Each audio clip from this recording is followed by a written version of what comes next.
കഴിഞ്ഞ 10 വർഷമായിരുന്നു ഇരുണ്ട കാലം.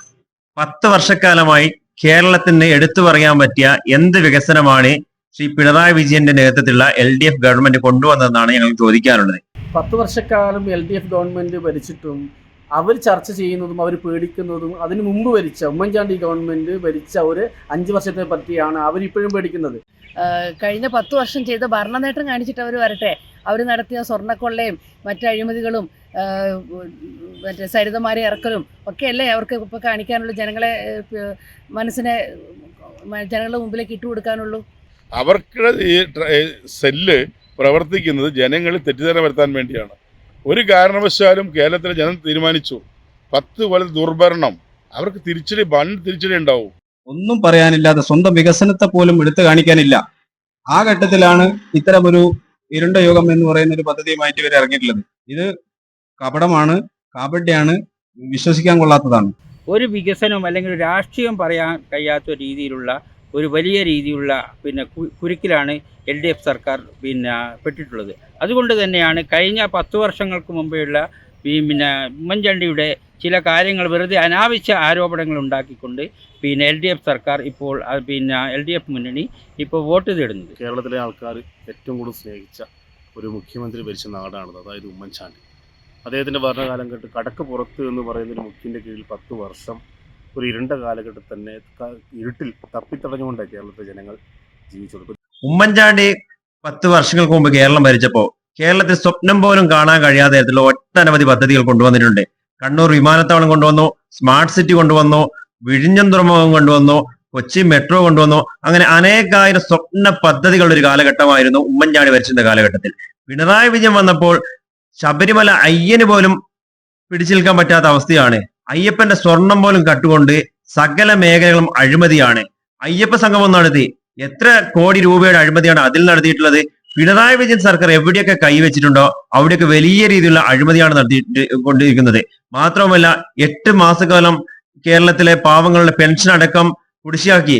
ഈ പെൻഷൻ കുടിശ്ശിയായതിന്റെ പേരിൽ ഒരു യുവാവ് ജീവനൊടുക്കിയ കാലം പോലും ഈ 10 വർഷത്തിനിടയിൽ ഉണ്ടായിട്ടുണ്ട്. സകല മേഖലയും അഴിമതി മാത്രമാണ് ഈ ഗവൺമെന്റിന് 10 വർഷം കൊണ്ട് നടത്താൻ കഴിഞ്ഞത്. അല്ലാതെ പേരിനുള്ള ഒരു പദ്ധതി പോലും നടത്താൻ കഴിഞ്ഞിട്ടില്ല. ഇനി ഈ വരുന്ന നിയമസഭാ തെരഞ്ഞെടുപ്പിൽ കേരളത്തെ ജനങ്ങൾ UDFനെ ഏറ്റെടുത്തിട്ടുണ്ട്. UDFനെ ഏറ്റെടുത്തതിന്റെ ഏറ്റവും വലിയ തെളിവാണ് പ്രിയങ്കരനായ പ്രതിപക്ഷ നേതാവ് VD സതീശന്റെ നേതൃത്വത്തിലുള്ള പുതുയുഗ യാത്രയിൽ ജനപങ്കാളിത്തം കാസർഗോഡ് നിന്ന് തുടങ്ങി ഇന്ന് തൃശ്ശൂർ എത്തിയിരിക്കുകയാണ്. ഓരോ സ്വീകരണ കേന്ദ്രങ്ങളും വലിയ രീതിയിലുള്ള സ്വീകരണമാണ് ജനങ്ങൾ കൊടുത്തിരിക്കുന്നത്. CPMന്റെ സംസ്ഥാന സെക്രട്ടറി NV ഗോവിന്ദൻ മാഷ് നടത്തിയ യാത്രയിൽ ഒരു സ്ഥലത്തും ആളുകളില്ലായിരുന്നു. ജനങ്ങൾ വെറുത്തു. ജനങ്ങൾ എങ്ങനെയെങ്കിലും ഈ ഗവൺമെന്റിൽ നിന്നും ഒരു മോചനമാണ് ആഗ്രഹിക്കുന്നത്. ആ മോചനം ഈ ഇലക്ഷൻ ഉണ്ടാവും എന്നതിൽ യാതൊരു തർക്കവുമില്ല. UDF വരും ഒരു പുതു കേരളത്തെ പണിതുമെന്നാണ് ഞങ്ങൾക്ക് ഈ അവസരത്തിൽ സൂചിപ്പിക്കാനുള്ളത്. പറയാൻ വികസനം പറഞ്ഞവരെ വോട്ട് പിടിക്കട്ടെ. പറയത്തക്കത്തിൽ ഒരു വികസനം പോലും അവർക്ക് എടുത്തു പറയാനില്ല. വികസനം പറയാത്തതിന് പകരം വർഗീയത പറഞ്ഞുകൊണ്ട്, അതുപോലെ തന്നെ കഴിഞ്ഞ ഗവൺമെന്റിനെ അഴിമതിക്കാരനായിക്കൊണ്ടാണ് CPMന്റെ നേതൃത്വത്തിലുള്ള LDF ഗവൺമെന്റ് മുന്നോട്ട് പോകുന്നത്.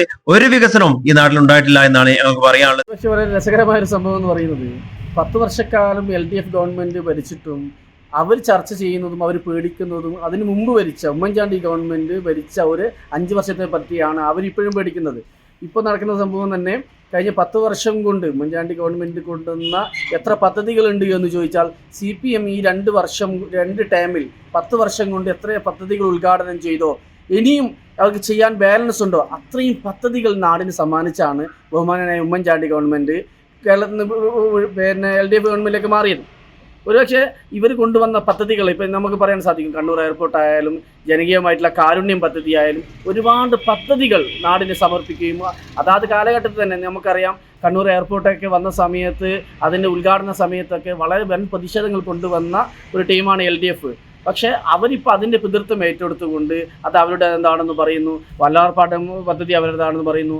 കേരളത്തിൽ കഴിഞ്ഞ 10 വർഷവും പിണറായി വിജയൻ ഉദ്ഘാടിച്ച മുഴുവൻ പദ്ധതികളും ഉമ്മൻചാണ്ടി ഗവൺമെൻറ് കൊണ്ടാണ്. ഇവർ കൊണ്ടുവന്ന ഏത് പദ്ധതിയാണ് ഇവർക്ക് ഉദ്ഘാടിക്കാൻ സാധിച്ചത്, പൂർത്തിയാക്കാൻ സാധിച്ചത്? ഏത് പദ്ധതിയാണ് കൊണ്ടുവന്നത് എന്ന് തന്നെ ഏറ്റവും പ്രധാനപ്പെട്ട ചോദ്യമാണ്. ഇപ്പോൾ വയനാടിനെ സംബന്ധിച്ചിടത്തോളം തന്നെ ഉമ്മൻചാണ്ടി ഗവൺമെൻറ് കൊണ്ടുവന്ന മെഡിക്കൽ കോളേജ് അവർ ഇല്ലാണ്ടാക്കി എന്ന് പറയേണ്ടി വരും.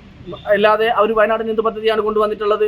ഒരു പദ്ധതി കൊണ്ടുവന്നത്. കേരളത്തിൽ തന്നെ സ്ത്രീ സുരക്ഷാ പദ്ധതി അടക്കം വളരെ മികച്ച പദ്ധതികളാണ് ഉമ്മൻചാണ്ടി ഗവൺമെൻറ് കൊണ്ടുവന്നത്. അതിൻ്റെ ഉദ്ഘാടകരായി പിതൃത്വം ഏറ്റെടുത്തുകൊണ്ട് ഉദ്ഘാടകരായി മാറാൻ മാത്രമാണ് അവർക്ക് സാധിച്ചത്. അതിൻ്റെ ഒരു ഭരണത്തിൻ്റെ അവസാന ഘട്ടത്തിൽ CPM-കാർ തന്നെ ഈ ഭരണമെന്ന് അവസാനിച്ചിരുന്നുവെങ്കിൽ പുതിയ UDF ഗവൺമെൻറ് വന്നാൽ രക്ഷയുള്ളൂ എന്ന് CPM-ൻ്റെ ആളുകൾ തന്നെ പറയുന്ന ഒരു ഘട്ടത്തിലാണ് അവർ പുതിയൊരു ക്യാമ്പയിനുമായിട്ട് മുമ്പോട്ട് വന്നത്. അത് ജാളിത്യം മറക്കാനാണ്, അവരുടെ കഴിവുകേട് മറക്കാൻ വേണ്ടിയാണ് അവർ ഇത്തരത്തിലൊരു ക്യാമ്പയിനുമായിട്ട് മുമ്പോട്ട് വന്നിട്ടുള്ളത്. കഴിഞ്ഞ ഈ 10 വർഷം കൊണ്ട് വന്നിട്ടുള്ള ക്യാമ്പയിൻ നമുക്കറിയാം. ഇവർ വന്നതിന് ശേഷം കേരളം ഏറ്റവും വലിയ പ്രയാസങ്ങളിലൂടെയാണ് കടന്നുപോയത്. അതിൽ എത്ര അഴിമതികളുണ്ട്. കൊറോണ സമയത്താവട്ടെ, പ്രളയ സമയത്താവട്ടെ, അവരൊരുപാട് അഴിമതികളിലൂടെയാണ് കടന്നു വന്നത്. ഇപ്പോൾ ഏറ്റവും അവസാനം ശബരിമല തന്നെ ആരും കൈവാക്കാത്ത ദൈവസന്നിധിയിൽ പോലും അവർ കൈവച്ചിരിക്കുകയാണ്. അതിൻ്റെ ഏറ്റവും വലിയ റിസൾട്ടാണ് കഴിഞ്ഞ തദ്ദേശ സ്വയംഭരണ തെരഞ്ഞെടുപ്പിൽ അവർക്കുണ്ടായിട്ടുള്ള തിരിച്ചടി. അത് മറക്കാനുള്ള ജാള്യതയാണ് അവരിപ്പോഴും പറഞ്ഞുകൊണ്ടിരിക്കുന്നത്. ഈ കഴിഞ്ഞ 10 വർഷത്തിൽ കേരളം ഇതുവരെ കണ്ടിട്ടില്ലാത്ത രീതിയിലുള്ള അഴിമതിയാണ് നടന്നുകൊണ്ടിരിക്കുന്നത്. മുഖ്യമന്ത്രി തന്നെ പറഞ്ഞിട്ടുണ്ടല്ലോ, അവർ എത്ര അന്വേഷണങ്ങളാണ് നടന്നുകൊണ്ടിരിക്കുന്നത്. സ്വന്തം മകൾക്കെതിരെ ഒരു കുടുംബ സ്വത്താക്കി കേരളം മാറ്റിയ ഏക മുഖ്യമന്ത്രി പിണറായി വിജയനാണ്. അദ്ദേഹത്തിൻ്റെ കുടുംബത്തിനെതിരെ നടക്കുന്ന അന്വേഷണം തന്നെ അതിന് ഏറ്റവും വലിയ ഉദാഹരണമാണ്. ഇപ്പോൾ അതിൽ ഏറ്റവും അവസാന നിമിഷം ഇപ്പോൾ ആന്റണി രാജു തിരുവനന്തപുരത്ത് നമ്മൾ കണ്ടതാണ്, അയോഗ്യനാക്കപ്പെട്ടു. അദ്ദേഹത്തിന് അടുത്ത പ്രാവശ്യം മത്സരിക്കാൻ പറ്റില്ല. മുകേഷിനെതിരെ അന്വേഷണം നടക്കുന്നു. അങ്ങനെ നിരവധി അന്വേഷണങ്ങൾ അവർ MLA-മാർക്കും മന്ത്രിമാർക്കെതിരെ നടക്കുമ്പോൾ അതിൽ നിന്ന് ജനശ്രദ്ധ തിരിച്ചുവിടാൻ വേണ്ടിയാണ് ഇപ്പോൾ ഇത്തരത്തിലുള്ള ക്യാമ്പയിനുമായിട്ട് അവർ മുന്നോട്ട് വന്നിട്ടുള്ളത്. അത് ജനം തള്ളിക്കളയുമെന്ന് തന്നെയാണ് പ്രതീക്ഷിക്കുന്നത്. സംസ്ഥാന സർക്കാരിന് ജനങ്ങളോട് പറയാൻ അവർ ചെയ്ത കാര്യങ്ങൾ കുറവാണ്. കഴിഞ്ഞ 10 വർഷം മുമ്പ് ഉമ്മൻചാണ്ടിയുടെ ഗവൺമെൻറ് ഈ നാട്ടിലെ ജനങ്ങൾക്ക്, സാധാരണക്കാർക്ക് വേണ്ടി കാരുണ്യം കാട്ടിയ ഒരു ഗവൺമെൻറ്റാണ്. ഏതൊരു വ്യക്തിക്കും അദ്ദേഹത്തെ സമീപിക്കാനും പ്രശ്നങ്ങൾ സംസാരിക്കാനും, ആ പ്രശ്നങ്ങളൊക്കെ അഴിമതി ഉന്നയിക്കപ്പെട്ട അഴിമതിയൊക്കെ തന്നെ സരിത കേസ് പോലുള്ള വലിയ അഴിമതികൾ പോലും പൊതുസമൂഹത്തിൽ കോടതികൾ വലിച്ചെറിയപ്പെട്ട യാഥാർത്ഥ്യം നമ്മൾ കണ്ടതാണ്. ഇപ്പോൾ ശബരിമല പോലുള്ള സ്വർണം കളവ് സർക്കാർ നടത്തുകയും ബിരിയാണി ചെമ്പിൽ സർക്കാർ സ്വർണം കടത്തുകയും ചെയ്യുന്ന വിശ്വാസമാണ് ജനങ്ങൾക്കുള്ളത്. അത്തരം ചിന്തകൾക്കെതിരെ 10 വർഷം മുമ്പുള്ള ഗവൺമെൻറ്റിൻ്റെ അഴിമതികളെക്കുറിച്ചും MLA-മാരുടെ അഴിമതികളെക്കുറിച്ചും പുതിയ വെബ്സൈറ്റ് ഇറക്കുന്നത് തികച്ചും ജഗുപ്സാവകം എന്നാണ് പറയുക. ജഗുപ്സാവകം എന്ന് പറഞ്ഞാൽ മറ്റൊന്നും പറയാനില്ലാതെ ഈ ഗവൺമെൻറ് ഇപ്പോൾ ഇടതുപക്ഷ ജനാധിപത്യ മുന്നണി അവരെ വഴിമുട്ടിയിരിക്കുകയാണ്. കാരണം ഇവിടെ കളവാണ്, പൊതുസ്വത്ത് കൊള്ളയടിക്കുകയാണ്. അമ്പലങ്ങൾ ഏത് അമ്പലത്തിലെടുത്താലും ഇപ്പോൾ ഓരോ അമ്പലങ്ങൾ പുതിയ രീതിയിൽ വരികയാണ്. ഓരോ അമ്പലത്തിൻ്റെ സ്വത്തുകൾ കൊള്ളയടിക്കപ്പെടുകയാണ്. പൊതുസ്വത്ത് കൊള്ളയെടുക്കാൻ DYFIക്കാർക്ക്, ചെറുപ്പക്കാർക്ക്, അവരുടെ പാർട്ടിക്കാർക്ക് കൊള്ളയെടുക്കാൻ വേണ്ടി 20 കോടിയാണ് സർവേയുടെ പേരിൽ മാറ്റിവെച്ചത്. ആ സർവേ കോടതി ഇടപെട്ട് റദ്ദാക്കിയിരിക്കുകയാണ്. ഈ രാജ്യത്തെ കോടതികൾ പരമോന്നത കോടതിയിൽ ഉള്ളത് കൊണ്ടാണ് ഈ സംസ്ഥാനം തന്നെ ഇന്ന് നിലനിൽക്കുന്നതെന്ന് എല്ലാവർക്കും അറിയാം. ഈ ഗവൺമെൻറ് കള്ളന്മാരുടെയും കൊള്ളക്കാരുടെയും കമ്മ്യൂണിസം മറന്ന ഗവൺമെൻറ്റാണ്. കമ്മ്യൂണിസ്റ്റ് പ്രസ്ഥാനത്തെ തള്ളിക്കൊണ്ട് കച്ചവട ലൈനിലേക്ക് ആ പാർട്ടിയെ പ്രിയപ്പെട്ട സംസ്ഥാന സെക്രട്ടറി ഗോവിന്ദ വന്നോടെ അദ്ദേഹം പറഞ്ഞ പോലെ തന്നെ അപ്പം വെക്കാനുള്ള സൗകര്യം എല്ലാവരും അപ്പം വെക്കാൻ പോകേണ്ട ഒരു ഗതികേടിലേക്ക് ഈ സംസ്ഥാനത്തെ എത്തിച്ചിരിക്കുകയാണ്. അതുകൊണ്ട് തന്നെ ഇന്നലകളെ അഴിമതി അങ്ങനെ ഈ രാജ്യത്ത് 57-ൽ EMS-ൻ്റെ മന്ത്രിസഭയിലുള്ള കൃഷ്ണൻ എന്ന മന്ത്രിയാണ് കാന്ത കുംഭകോണം നടത്തിയത്. ഇപ്പോൾ അതിനെന്താണ് പ്രസക്തി? അവിടെ അന്ന് അന്വേഷിച്ചു, നടപടിയെടുത്തു. അതുകൊണ്ട് ഗവൺമെൻറ്റിൻ്റെ എന്താ പറയുക, വാക്കുമുട്ടിയ ഒരു ഗവൺമെൻറ്റാണ്. സംസാരിക്കാൻ ജനങ്ങളോട് പറയാനില്ലാത്ത ഗവൺമെൻറ്റാണ്. പഴയ വെബ്സൈറ്റുകൾക്ക് പ്രസക്തിയില്ല. ജനങ്ങൾ ഇന്ന് തൊഴിലില്ലായ്മയും പൊതുസമൂഹത്തോട് കാണിക്കുന്ന അപമര്യാദയും ഇറങ്ങിപ്പോടാ പുറത്തെ തുടങ്ങിയ വാക്കുകളും കളവും ജനങ്ങൾ ഈ സർക്കാരിനെയും കമ്മ്യൂണിസ്റ്റ് പാർട്ടിയെയും കേരളത്തിൽ നിന്ന് ബംഗാളിലെ അനുഭവം കേരളത്തിൽ വരികയാണ്. ബംഗാളിലെ നേതാക്കളാണ് കേരളത്തിൻ്റെ അടുക്കളകളിൽ ജോലി ചെയ്യുന്നത്. അതുകൊണ്ട് തന്നെ കമ്മ്യൂണിസ്റ്റ് പാർട്ടി 35 വർഷം ഭരിച്ച ബംഗാളിലെ അനുഭവം ഇന്ത്യ ചരിത്രത്തിൽ ഒരു കറുത്ത നാളുകളാണ്. ആ നാളുകൾ വീണ്ടും ആവർത്തിക്കാൻ കേരളത്തിലെ ജനങ്ങൾ തയ്യാറാവില്ല എന്ന് ഞങ്ങൾക്ക് ഉറച്ച വിശ്വാസമുണ്ട്. ഈ വരാൻ പോകുന്ന തെരഞ്ഞെടുപ്പ് ഞങ്ങൾ ജനങ്ങളുമായി സാധാരണക്കാരിൽ സംവാദിക്കുന്ന തെരഞ്ഞെടുപ്പാണ്. സാധാരണക്കാരെ ഹൃദയം കീഴടക്കിക്കൊണ്ട് അവരെ മനസ്സുകൾ താരം പിടിച്ചുകൊണ്ട് UDF തിരിച്ചു വരും. കഴിഞ്ഞ 10 വർഷം ചെയ്ത ഭരണനേട്ടം കാണിച്ചിട്ട് അവർ വരട്ടെ. അവർ നടത്തിയ സ്വർണ്ണക്കൊള്ളയും മറ്റ് അഴിമതികളും മറ്റേ സരിതമാരെ ഇറക്കലും ഒക്കെയല്ലേ അവർക്ക് ഇപ്പോൾ കാണിക്കാനുള്ള ജനങ്ങളെ മനസ്സിനെ ജനങ്ങളുടെ മുമ്പിലേക്ക് ഇട്ടുകൊടുക്കാനുള്ളൂ. തീർച്ചയായിട്ടും തെറ്റിദ്ധരിപ്പിക്കുകയും ചെയ്യുന്നത്. എന്താ അവർ സത്യസന്ധമായിട്ട് എന്ത് കാര്യങ്ങൾ അവർ കാണിച്ച് ജനങ്ങളുടെ മുമ്പിലേക്ക് വെക്കുന്നത്? അവർ കാണിക്കുന്ന നടത്തിയിട്ടുള്ള ഈ കഴിഞ്ഞ 10 വർഷം നടത്തിയിട്ടുള്ള ഭരണനേട്ടങ്ങൾ കൊണ്ടുവരട്ടെ അവർ മുമ്പോട്ട്. എന്നിട്ട് വോട്ട് ചോദിക്കട്ടെ. കൃത്യമായി അവർക്ക് ചൂണ്ടിക്കാണിക്കാൻ ഒരു വികസന നേട്ടം അവർക്ക് ചൂണ്ടിക്കാണിക്കാനില്ല. അതിനുവേണ്ടി മാത്രമാണ് അവർ നടത്തിയ അഴിമതികൾ പൂഴ്ത്തിവെക്കാനും എന്താ പറയുക ജോലി ചെയ്യാതെ ശമ്പളം മാസം അക്കൗണ്ടിലേക്ക് വരുന്ന കഥകളും അതുപോലെ തന്നെ ലൈംഗിക അപവാദ കഥകളും ജനങ്ങളെ ഇങ്ങനെ പറ്റിച്ചുകൊണ്ട് അക്ഷരാർത്ഥത്തിൽ പറ്റിച്ചുകൊണ്ടല്ല അവർ മുന്നോട്ട് പോകുന്നത്. അത് ഇത്ര സംശയിക്കാനുണ്ടോ? ജനങ്ങൾ മടുത്തു, തിരിച്ചറിഞ്ഞു. കുറച്ച് നാളൊക്കെ ആളുകളെ പറ്റിക്കാൻ പറ്റും, എല്ലാ കാലം എല്ലാവരും പറ്റിക്കാൻ പറ്റില്ല. ആ പറ്റിക്കലായിരുന്നു ആദ്യം അവർ ഭരണത്തിൽ കയറിയത് തന്നെ.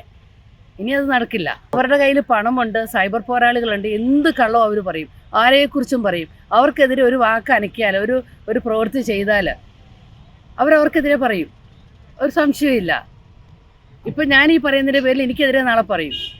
അതുപോലെ തന്നെ എന്തെങ്കിലും കാണിച്ച ആളുകളെ ജനങ്ങളെന്ന് പറഞ്ഞാൽ പെട്ടെന്ന് ചിന്തകൾ പെട്ടെന്ന് മറക്കുന്ന ആളുകളാണ്. മനുഷ്യൻ്റെ മനസ്സിൻ്റെ ഒരു പ്രത്യേകത അത്. പെട്ടെന്ന് മറക്കും. അവർ പുതിയതായിട്ടൊരു ഇഷ്യൂ വരുമ്പോൾ അതിൻ്റെ പുറകെ ആയിരിക്കും പോവുക. നമുക്കറിയാമല്ലോ ഓരോ വിഷയം, പ്രത്യേകിച്ച് ഓൺലൈനൊക്കെ ഈ കാലഘട്ടത്തിൽ ഇത്ര വളർന്ന കാലഘട്ടത്തിൽ പുതിയൊരു ഇഷ്യൂ വരുമ്പോഴേക്ക് പഴയതെല്ലാം കൂടെ അങ്ങ് മറന്നിട്ട് അതിൻ്റെ പുറകെ പോകും. അതവർക്കറിയാം, പറ്റിക്കാനറിയാം. ഇത് അക്ഷരാർത്ഥത്തിൽ 100% പറ്റിക്കലാന്നേ ഞാൻ പറയും. അവരിപ്പം എന്താ പറയുക, ജാതി മതങ്ങളെ തമ്മിൽ തെറ്റിക്കാനുള്ള പരിപാടികളാണ് നടത്തുന്നത്. എന്തെല്ലാം പ്രസ്താവനകളാണ് മന്ത്രിമാരുടെ വായിൽ നിന്ന് വരെ വന്നില്ല പ്രസ്താവനകൾ. ഓരോ പ്രദേശത്തെ ചൊല്ലിയുള്ള പ്രസ്താവനകൾ വരുന്നില്ലേ? ഇവിടെ കേരളത്തിലെ ജനങ്ങൾക്ക് അത്തരത്തിലൊന്നും ആരെയും ഭിന്നിപ്പിക്കാൻ സാധിക്കില്ല. എന്നിരുന്നാലും ചെറുതായിട്ടൊരു മനസ്സിലേക്ക് വർഗീയതയുടെ വിഷവിത്ത് ഇട്ട് കൊടുക്കാൻ അവർ ശ്രമിക്കുന്നില്ലേ? വീണാൽ ആ വിഷവിത്ത് വളർന്നാൽ അപകടമല്ലേ? നമ്മുടെ കേരളത്തിന് അപകടമല്ലേ? അവരെന്ത് പണിയെടുക്കും.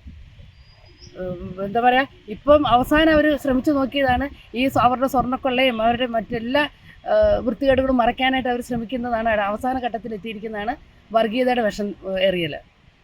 ഇതൊന്നും കണ്ടിരിക്കാനാവില്ല. യഥാർത്ഥത്തിൽ CPM-ന് 10 വർഷം ഭരിച്ചിട്ട് ഒരു വികസനം പറയാൻ കഴിയാത്ത രീതിയിലുള്ള ഒരു ഭരണമായിരുന്നു 10 വർഷം. യഥാർത്ഥത്തിൽ കഴിഞ്ഞ കാലത്ത് ഉമ്മൻചാണ്ടി 2011-16 കാലഘട്ടത്തിൽ ഉമ്മൻചാണ്ടി ചെയ്ത വലിയ വികസനമുണ്ട്. ആ വികസനം കൃത്യമായി ജനങ്ങൾക്കറിയാം. ആ വികസനം പറഞ്ഞുകൊണ്ടാണ് അന്നത്തെ കാലത്ത് UDF വോട്ട് പിടിച്ചത്. പക്ഷേ ഇന്ന് 10 വർഷം LDF ഭരിച്ചിട്ടും ഒരു വികസനവും അല്ലെങ്കിൽ രാഷ്ട്രീയം പറയാൻ കഴിയാത്ത രീതിയിലുള്ള ഒരു വലിയ രീതിയിലുള്ള കുരുക്കിലാണ് LDF സർക്കാർ പെട്ടിട്ടുള്ളത്. അതുകൊണ്ട് തന്നെയാണ് കഴിഞ്ഞ 10 വർഷങ്ങൾക്ക് മുമ്പെയുള്ള ഉമ്മൻചാണ്ടിയുടെ ചില കാര്യങ്ങൾ വെറുതെ അനാവശ്യ ആരോപണങ്ങൾ ഉണ്ടാക്കിക്കൊണ്ട് LDF സർക്കാർ ഇപ്പോൾ LDF മുന്നണി ഇപ്പോൾ വോട്ട് തേടുന്നത്. യഥാർത്ഥത്തിൽ ഈ 10 വർഷം ഒരു സർക്കാർ ഭരിച്ചാൽ എന്തൊക്കെ കാര്യങ്ങൾ ഇന്ന് ഈ കേരള സംസ്ഥാനത്ത് പറയാനുണ്ടാകും, ഏതൊക്കെ വികസനങ്ങൾ പറയാനുണ്ടാകും. പക്ഷേ യഥാർത്ഥത്തിൽ അന്ന് ഉമ്മൻചാണ്ടി കൊണ്ടുവന്ന വികസനം മാത്രമാണ് അന്ന് ഈ 10 വർഷം ഇവിടെ കേരള ജനങ്ങൾ ഉപയോഗിച്ചിരിക്കും. പക്ഷേ യഥാർത്ഥത്തിൽ വികസനമൊന്നും ഈ LDF സർക്കാർ ഇന്ന് ഈ സംസ്ഥാനത്ത് കൊണ്ടുവന്നിട്ടില്ല എന്നുള്ള യാഥാർത്ഥ്യമാണ്. അവർ നേരത്തെ സൂചിപ്പിച്ചതുപോലെ എല്ലാ രീതിയിലുള്ള അഴിമതികൾ നമുക്കറിയാം. ശബരിമല പോലും കൊള്ളയടിക്കുന്ന രീതിയിൽ നമുക്കറിയാം. ഏറ്റവും കൂടുതൽ ഒരു മതവിഭാഗത്തിൻ്റെ മാത്രമല്ല, അത് ഒരു ജനവികാരമാണ്. എന്ന് വെച്ചാൽ ഇവിടുത്തെ ഒരു മതേതരത്വ ഒരു കാഴ്ചപ്പാടുള്ള ഈ ശബരിമല പോലും കൊള്ളയടിച്ചു കൊണ്ടുപോകുന്ന ഒരു സാഹചര്യമാണ് ഇന്ന് ഈ കേരളത്തിൽ ഉണ്ടാകുന്നത്. അതുകൊണ്ട് തന്നെ അവർക്കൊന്നും പറയാനില്ല. ഇന്ന് ഈ കേരളത്തിൽ നമുക്കറിയാം ഒരുപാട് വിലക്കയറ്റങ്ങളുണ്ടായി. ഒരുപാട് സാധാരണ ജനങ്ങളുടെ അത് വെള്ളത്തിൻ്റെ കരങ്ങൾ പോലും കൂട്ടിക്കൊണ്ട് നിത്യജീവിതത്തിൽ വളരെ ദുരിതമനുഭവിക്കുന്ന ഒരു സാഹചര്യത്തിലുണ്ടാകുമ്പോൾ അവർക്കൊന്നും പറയാനില്ല. അതുകൊണ്ട് തന്നെയാണ് കഴിഞ്ഞ ഉമ്മൻചാണ്ടിയുടെ പോരായ്മകളും അതോടൊപ്പം ഇല്ലാത്ത ആരോപണം നിരത്തിക്കൊണ്ട് ഇന്ന് ഈ വോട്ടുകൾ തേടുന്നു. ഒരുപാട് നമുക്കറിയാം നമ്മുടെ കേരളത്തിലെ ഒരുപാട് വികസനം, കഴിഞ്ഞ കാലങ്ങളിലെ വികസനവും ഈ 10 വർഷ വികസനവും നോക്കിയാൽ യഥാർത്ഥത്തിൽ ഈ LDF സർക്കാർ ഒരു വികസനവും ഇന്ന് ഈ സംസ്ഥാനത്ത് കൊണ്ടുവന്നിട്ടാണെന്നുള്ള യാഥാർത്ഥ്യമാണ്. ആ യാഥാർത്ഥ്യം മറച്ചു വെച്ചുകൊണ്ടാണ് ഇവർ എല്ലാം രീതിയിലുള്ള പിന്നെ മറ്റുള്ള പഴയകാല പിന്നെ കഥകളൊക്കെ പറഞ്ഞ് വീണ്ടും സരിതയെപ്പോലുള്ള ഓരോ പിന്നെ സ്ത്രീകളെ ഉൾപ്പെടുത്തിക്കൊണ്ട് ഉപയോഗിച്ചുകൊണ്ട് വീണ്ടും അധികാരത്തിൽ വരാമെന്നുള്ള വ്യാമോഹം കൊണ്ടാണ് കൃത്യമായി അവരുടെ ആ രീതിയിലുള്ള നമുക്കറിയാം ഇന്ന് സംസ്ഥാനത്ത് നല്ല കമ്മ്യൂണിസ്റ്റുകാർ, യഥാർത്ഥ കമ്മ്യൂണിസ്റ്റുകാരൊക്കെ യഥാർത്ഥത്തിൽ ഈ സർക്കാർ ഇനി ഒരിക്കലും പിന്നെ കേരളത്തിൽ വരണ്ട എന്നുള്ള, അല്ലെങ്കിൽ സംസ്ഥാനത്ത് വരണ്ട എന്നുള്ള സാഹചര്യത്തിലാണുള്ളത്. അതുപോലുള്ള ഒരു മുതലാളിത്ത പിന്നെ ഭരണമായി, അല്ല മുതലാളിത്ത പാർട്ടിയായി ഇന്ന് സംസ്ഥാനത്ത് ഇന്ത്യൻ പിന്നെ നമ്മുടെ CPM കമ്മ്യൂണിസ്റ്റ് പാർട്ടി മാറിയിരിക്കുകയാണ്. അതുകൊണ്ട് തന്നെയാണ് ഇനി UDF സർക്കാർ പിന്നെ കേരളത്തിൽ അധികാരത്തിൽ വന്നാൽ മാത്രമേ സാധാരണക്കാർക്കും അതുപോലെ മറ്റുള്ള മേഖലകളിലൊക്കെ കൃത്യമായ വികസനം കൊണ്ടുവരാൻ സാധിക്കൂ എന്ന് മാത്രമാണ് എനിക്കിവിടെ സൂചിപ്പിക്കാനുള്ളത്. നമുക്കറിയാം, നമ്മൾ കേരളത്തിലെ ആൾക്കാർ ഏറ്റവും കൂടുതൽ സ്നേഹിച്ച ഒരു മുഖ്യമന്ത്രി ഭരിച്ച നാടാണത്, അതായത് ഉമ്മൻചാണ്ടി. അദ്ദേഹത്തിൻ്റെ ഭരണകാലം കേട്ട് കടക്ക് പുറത്ത് എന്ന് പറയുന്നൊരു മുഖ്യൻ്റെ കീഴിൽ 10 വർഷം ഒരു ഇരുണ്ട കാലഘട്ടത്തിൽ തന്നെ ഇരുട്ടിൽ തപ്പിത്തടഞ്ഞുകൊണ്ടാണ് കേരളത്തിലെ ജനങ്ങൾ ജീവിച്ചത്. പ്രതിപക്ഷ നേതാവ് പറഞ്ഞു 6 ലക്ഷം രൂപ കോടി കടമുള്ള ഒരു സംസ്ഥാനമായി മാറിയിരിക്കുകയാണ്. വരും തലമുറകൾ ജനിക്കാൻ പോകുന്ന കുഞ്ഞുങ്ങൾ പോലും ഒരു കടത്തിൻ്റെ ഉടമയായിട്ട് മാറുകയായിരിക്കുകയാണ്. ഈ ഒരു പ്രവൃത്തി എന്ന് പറയുന്നത് കൃത്യമായിട്ടുള്ള അല്ലെങ്കിൽ ദീർഘവീക്ഷണക്കുറവ് സംസ്ഥാന സർക്കാരിന് സംഭവിച്ചിട്ടുണ്ട് എന്നുള്ളത് സത്യം തന്നെയാണ്. അതിന് സംശയമൊന്നുമില്ല. കാരണം എന്ന് വെച്ച് കഴിഞ്ഞാൽ ഇപ്പോൾ വരുന്ന അഴിമതി കണക്കുകൾ വെച്ച് നോക്കിക്കഴിഞ്ഞാൽ സരിത ആ കേസുകളൊക്കെ പറഞ്ഞ് ഉമ്മൻചാണ്ടിയെ പീഡിപ്പിക്കുമ്പോഴും ചെയ്യാത്ത കുറ്റത്തിന് ആ മനുഷ്യൻ അനുഭവിച്ച കഷ്ടപ്പാടുകൾ എല്ലാം നമുക്കറിയാം. അത് കേരള ജനത അദ്ദേഹത്തിൻ്റെ മരണസമയത്ത് കാണിച്ച ആ സ്നേഹമുണ്ടല്ലോ, അത് തന്നെ മതി അദ്ദേഹം ഈ രാജ്യത്തെ സ്നേഹിച്ചത് എങ്ങനെയാണെന്ന് അറിയാം. പക്ഷേ ഇവിടെ അയ്യപ്പൻ്റെ സ്വർണ്ണമടക്കം കടത്തിക്കൊണ്ടുപോയി ഈ നാടിന് അവരെ മകളടക്കമുള്ള 100 കോടിയുടെ തട്ടിപ്പും കാര്യങ്ങളും എല്ലാം ഇവിടെ നടന്നുകൊണ്ടിരിക്കുക. ഇതെല്ലാം കണ്ട് അന്ധമായി വിശ്വസിക്കുന്ന ആളുകളല്ല കേരളത്തിലെ ജനങ്ങൾ നമുക്കറിയാം. ഈ പ്രബുദ്ധരായ കേരളം ഇപ്രാവശ്യം എന്തായാലും ഒരു മറുപടി അവർ കൊടുത്തിരിക്കും. ഈ UDFൻ്റെ ഭരണകാലത്ത് അഴിമതി എന്ന് പറയുന്നത് അല്ലാതെ അവർക്ക് എന്താണ് ഇതുവരെ നേരിട്ട് തുറന്നു കാണിക്കാൻ വേണ്ടി സാധിച്ചത്? ഇപ്പോൾ നമുക്കറിയാം, പിണറായി വിജയൻ്റെ പല കേസുകളും 36 തവണ മാറ്റിവെച്ചിരിക്കുന്ന കേസുകളടക്കം നമുക്ക് അറിയാവുന്ന കേസുകളാണ്. അപ്പം അതൊക്കെ ഈ ഭരണത്തെ അവരെ കൃത്യമായിട്ട് അവർക്ക് പ്രതികൂലമായി ബാധിക്കും എന്നുള്ള സത്യമാണ്. ഈ അവസാന സമയത്ത് 1000 രൂപ വെച്ച് സ്ത്രീകൾക്ക് സുരക്ഷാ പെൻഷൻ കൊടുക്കുക എന്ന് പറയുന്നത് കേരളത്തിലെ ജനങ്ങൾ അത്ര വിഡ്ഢികളൊന്നുമല്ല. നാളെ ഭരണം കിട്ടണം, അപ്പോൾ ഇന്ന് രാത്രി അവർക്ക് വെച്ച് പൈസ കൊണ്ട് കൊടുക്കാം എന്നുള്ള രീതിയിലല്ല ഒരു കാര്യങ്ങൾ ഇവിടെ നടത്തേണ്ടത്. ഭരണം വേണം, ഭരണം മാറിക്കഴിഞ്ഞാൽ ഇവരെല്ലാം അഴിക്കുള്ളിലാകും എന്നുള്ള കാര്യത്തിൽ യാതൊരു സംശയവും. ഇന്ന് കേരളത്തിലെ തദ്ദേശ സ്വയംഭരണ സ്ഥാപനങ്ങളുടെ ഇലക്ഷൻ കഴിഞ്ഞപ്പോൾ CPM ഒരു കാര്യം മനസ്സിലായി. കേരളത്തിൽ 100-ലധികം സീറ്റുകൾ നേടി UDF അധികാരത്തിൽ വരുമെന്ന് അവർ വ്യക്തമായി. അവർക്ക് ഒരു കാര്യങ്ങളും അവരുടെ പിണറായി വിജയൻ്റെ നേട്ടങ്ങളെക്കുറിച്ച് പറഞ്ഞ് ജനങ്ങൾ വിശ്വസിക്കില്ല എന്നായി. ശബരിമല പ്രശ്നമല്ല അവരെ തിരിഞ്ഞു കുത്തിക്കൊണ്ടിരിക്കുകയാണ്, അയ്യപ്പ സംഘം അടക്കം. അപ്പോൾ ജനങ്ങളുടെ ശ്രദ്ധ തിരിച്ചുവിടാൻ വേണ്ടിയാണ് 10 കൊല്ലം നമ്മളുടെ കഥകളായിട്ട് വരുന്നത്. ഇതൊന്നും ജനങ്ങൾ വിശ്വസിക്കില്ല, അവരെ കള്ളത്തരത്തിൽ കൂട്ടി നിൽക്കുകയില്ല. അതൊന്നും ജനങ്ങൾ വിശ്വസിച്ച കാര്യങ്ങളല്ല. ഉമ്മൻചാണ്ടി സാറിനെ കുറിച്ച് പോലും തെറ്റായ കഥകൾ പ്രചരിപ്പിച്ച് ഇപ്പോൾ അവർ നാണം കെട്ടില്ലേ? ആ വലിയ മനുഷ്യനെക്കുറിച്ച് പോലും എന്ത് നെറുകേട് പറയാനും മടിയില്ലാത്തൊരു കൂട്ടരാണ് CPM. അവർക്ക് ഇന്നെന്താണ് അവർ സ്ഥിതി? അവർ തെറ്റുപറ്റിപ്പോയി അവർ സംഭവിച്ചില്ലേ? അതുപോലെ തന്നെയാണ് ഓരോ കാര്യങ്ങളും. 10 കൊല്ലം ഭരിച്ചിട്ട് തങ്ങളുടെ ഭരണത്തിലെ ഭരണ നേട്ടങ്ങൾ ചൂണ്ടിക്കാണിച്ചു വേണം ഇലക്ഷൻ നേരിടാൻ. അല്ലാതെ വീണ്ടും ഇവർ യഥാർത്ഥത്തിൽ പഴയ കാലത്താണ് ഈ CPMകാർ ജീവിക്കുന്നത്. അവരെ അണികളെ സന്തോഷിപ്പിക്കാൻ വേണ്ടിയുള്ള മസാലക്കഥകൾ പറയണം. ആ നാണം കെട്ട രീതിയിലല്ല UDF വോട്ടുകട. ഈ ഇലക്ഷനിൽ UDFൻ്റെ മുഴുവൻ 100-ലധികം MLA അവർ, പ്രത്യേകിച്ച് വയനാട്ടിലെ 3 കോൺസ്റ്റിറ്റ്യൂൻസി, ഇത് OR കേളു മന്ത്രിയുടെ കോൺസ്റ്റിറ്റ്യൂൻസിയാണ്. ഇവിടെ കോൺഗ്രസ് റിക്കാർഡ് ഭൂരിപക്ഷം വിജയിക്കും. ആ രീതിയിലേക്കാണ് കാര്യങ്ങൾ പോകുന്നത്. ഓരോ ദിവസവും ഓരോ മന്ത്രിമാരെക്കുറിച്ചും വൃത്തിയിട്ട കഥകൾ വരികയാണ്. ജനങ്ങളുടെ ശ്രദ്ധ മാറ്റി 10 കൊല്ലം മുമ്പുള്ള പുറകിലേക്ക് കൊണ്ടുപോകാനാണ് അവർ ആഗ്രഹിക്കുന്നത്. അതിനുവേണ്ടി അങ്ങനെ 10 കൊല്ലം മുമ്പോട്ട് പോയി UDF ഭരണാധികാരി വരെ അഴിമതിക്കാരായിരുന്നു. അവർ ഒരുപാട് പ്രശ്നങ്ങളുണ്ടാക്കി. അതുകൊണ്ട് അവർക്ക് ഭരണം കൊടുക്കരുന്ന 10 കൊല്ലം മുമ്പ് മത്സര സ്ഥാനാർത്ഥികളല്ല ഭൂരിപക്ഷം ഇപ്പോൾ കോൺഗ്രസ് മത്സരിക്കാൻ പോകുന്നത്. അവർ ശരിക്കും പറഞ്ഞു കഴിഞ്ഞാൽ CPM ഇതിൻ്റെ പേജിൽ തന്നെ അവർ തോൽവി സമ്മതിച്ചു. അതുകൊണ്ടാണ് ഈ വൃത്തികെട്ട രീതിയിലേക്ക് പോകുന്നത്. അവർക്ക് ഈ സെല്ല് പ്രവർത്തിക്കുന്നത് ജനങ്ങളിൽ തെറ്റിദ്ധാരണ വരുത്താൻ വേണ്ടിയാണ്. ഒരു കാരണവശാലും കേരളത്തിലെ ജനം തീരുമാനിച്ചു 10 കൊല്ലം ദുർഭരണം, അവർക്ക് തിരിച്ചടി ഉണ്ടാവും. അത് അവരാണ് ജനങ്ങളിൽ നിന്ന് മാറ്റിയവർക്ക് കഴിയില്ല. അവര് ഇരുണ്ട കാലം എന്ന് പറഞ്ഞിട്ട് പിന്നുള്ളത് മാത്രമല്ല, അവർ പലതരത്തിലുള്ള സംഗതികൾ കൊണ്ടുവരും. നേരത്തെ രണ്ടാം പിണറായി ഗവൺമെന്റ് വരുന്നതിന് മുമ്പ് നടന്ന തെരഞ്ഞെടുപ്പിൽ കിറ്റ് കാണിച്ചും പെൻഷൻ കാണിച്ചും ഒക്കെയാണ് അവർക്ക് ഒരു തുടർഭരണത്തിലേക്ക് എത്താൻ വേണ്ടി സാധിച്ചത്. ഇനി ഇത് അവസാനത്തെ മുഖ്യമന്ത്രിയാണ് പിണറായി വിജയൻ എന്ന ഘട്ടത്തിലേക്ക് പാർട്ടിയും ജനങ്ങളും സമൂഹം ഒക്കെ ഒന്നാകെ എത്തിയ ഘട്ടത്തിലാണ് ഒന്നും പറയാനില്ലാതെ സ്വന്തം വികസനത്തെ പോലും എടുത്തു കാണിക്കാനില്ല. ആ ഘട്ടത്തിലാണ് ഇത്തരമൊരു ഇരുണ്ട യുഗം എന്ന് പറയുന്ന ഒരു പദ്ധതിയുമായിട്ട് ഇവർ ഇറങ്ങിയിട്ടുള്ളത്. ഇത് കപടമാണ്, കാപട്യാണ്, വിശ്വസിക്കാൻ കൊള്ളാത്തതാണ്. കാരണം ഈ കഴിഞ്ഞ കാലഘട്ടങ്ങളിൽ അതായത് UDF ഗവൺമെന്റ് മാറി LDF ഗവൺമെന്റ് വരുന്ന സമയത്ത് നടന്ന തെരഞ്ഞെടുപ്പിൽ ഈ തെരഞ്ഞെടുപ്പിനെ നേരിടുമ്പോൾ സോളാർ കേസ് പോലെയുള്ള ഉമ്മൻചാണ്ടി സാർ മുഖ്യമന്ത്രി ആയിരിക്കുമ്പോൾ അഴിമതി നടത്തി എന്നുള്ള തരത്തിൽ പലതരത്തിലുള്ള വ്യാപക ആരോപണങ്ങൾ ഉന്നയിച്ചു. ഈ ആരോപണങ്ങൾക്കൊക്കെ പിന്നീട് വന്ന പിണറായി ഗവൺമെന്റ് ക്ലീൻ ചീട്ട് കൊടുക്കുന്ന സാഹചര്യം. കാരണം ഒട്ടും വസ്തുതയില്ലാത്ത കാര്യങ്ങളായിരുന്നു. അപ്പം ക്ലീൻ ചീട്ട് കൊടുക്കുന്ന ഘട്ടത്തിലേക്ക് എത്തി. അപ്പം അത്തരത്തിൽ ഒരു സമീപനത്തിൽ അവർ നിൽക്കുമ്പോൾ വരുന്ന തെരഞ്ഞെടുപ്പിനെ നേരിടാൻ അവരുടെ മുമ്പിൽ ഒരു വികസനവുമില്ല. ഖജനാവിൽ പൂച്ച വെറ്റ് കിടക്കുന്ന കാലഘട്ടമാണ്. മാത്രമല്ല നിയമം നടപ്പിലാക്കേണ്ട പോലീസ് ഉദ്യോഗസ്ഥർ ക്രിമിനലുകളായി മാറിയ ഒരു കാലഘട്ടം ഇതിനു മുമ്പ് ഉണ്ടായിട്ടില്ല. CPM-ന് വേണ്ടി കൊലയും പൊല്ലാപ്പും ചെയ്ത പ്രതികൾക്ക് ഏറ്റവും കൂടുതൽ പരോൾ അനുവദിച്ചിട്ടുള്ള കാലഘട്ടമാണ്. ഇവിടെയൊക്കെ ഇരകളായ ആളുകളുടെ ശാപം ഈ ഗവൺമെന്റ് തൊട്ട് പോകില്ല എന്നുള്ള കാര്യം അവർക്ക് അറിയുന്നതുകൊണ്ട് തന്നെ അവർ ഇത്തരത്തിലുള്ള പല പദ്ധതികളുമായിട്ട് രംഗത്ത് വരും. ജനങ്ങൾ അത് തീർച്ചയായും കൃത്യമായി അവർക്ക് മനസ്സിലാക്കാനുള്ള പ്രാപ്തിയുള്ള ജനങ്ങളാണ് ഈ കാലഘട്ടത്തിലെ ജനങ്ങളെന്ന് CPM മറന്നുപോയി എന്നുള്ളതാണ് ഇതിന്റെ പിറകിലെ സത്യം. CPM ഈ ഭരണത്തിൽ ഉടനീളം ശാസ്ത്രീയമായി അങ്ങനെ അഴിമതി നടത്താമെന്നുള്ള ഒരു പരീക്ഷണം നടത്തിക്കൊണ്ടിരിക്കുന്ന ആളുകളാണ് CPM-കാര്. ബാർ മുതലാളിമാരുടെ അടുത്ത് കുഴ മേടിക്കുന്നു, ബാറിന്റെ സമയം നീട്ടി കൊടുക്കുന്നു. ആർക്ക് വേണ്ടിയാണ് ഈ സമയം നീട്ടുന്നത്? ഇവിടുത്തെ വീട്ടമ്മമാരെ ശല്യപ്പെടുത്താനാണോ?